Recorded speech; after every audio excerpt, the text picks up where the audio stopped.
Friends, তোমরা কেমন আছো সবাই? আমি খুব ভালো আছি। এখন শ্রাবণ মাস চলছে। আজ শ্রাবণ মাসে সোমবারে সব ছেলেরা, মেয়েরা, বউরা শিবের মাথায় জল ঢেলে থাকে। তাই আজ সোমবার আমিও শিবের মাথায় জল ঢালতে যাচ্ছি। তোমরা যাচ্ছ কি না জানি। আচ্ছা, আমরা তো সবাই শিবের মাথায় জল ঢেলে থাকি, কিন্তু কেন শ্রাবণ মাসে সবাই শিবের মাথায় জল ঢালে তা কি তোমরা জানো? জানি না আমি ভুল জানি কিনা, কিন্তু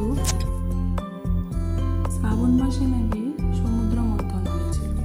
আর সমুদ্র মন্থনের সময় যে দেবতা এবং অসুরদের মধ্যে সমুদ্র মন্থনের সময় যে সমুদ্র থেকে বিষ উঠে এসেছিল, তখন সে সৃষ্টিকে রক্ষা করার জন্য মহাদেব সেই বিষটি নিজের কণ্ঠে ধারণ করেছিলেন। তখন থেকে আমরা মহাদেবকে আরেকটি নাম নীলকণ্ঠ বলে জানি।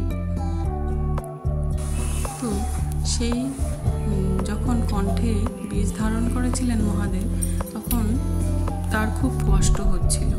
তাই নাকি সমস্ত দেবদেবীরা শিবের মাথায় জল ঢেলে তার কষ্ট নিবারণের চেষ্টা করছিলেন। তাই বলে নাকি আমরা সৃষ্টিকর্তা আমাদের জন্য, সৃষ্টিকে রক্ষা করার জন্য এত কষ্ট করে কণ্ঠে বিষ ধারণ করেছেন, তাকে নমস্য বা কর্নিশ জানিয়ে আমরা নাকি ওনার মাথায় জল ঢেলে থাকি। এটা বলে আমি জানি।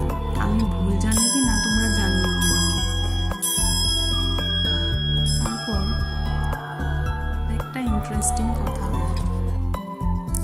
শ্রাবণ মাসে তোমরা সবাই জানো সমস্ত বউরা মানে সধবা যারা আছে, এমনকি মেয়েরাও আজকাল হাতে সবুজ চুড়ি পরে থাকি। তোমরা জানো সবাই সবুজ চুড়ি পরে, সবাই পরে এখন দেখা যায়।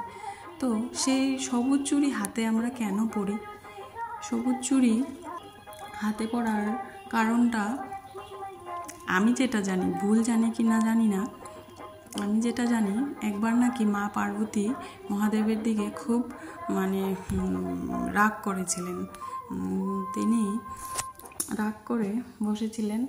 তখন মহাদেব নাকি প্রকৃতির সব সবুজ দিয়ে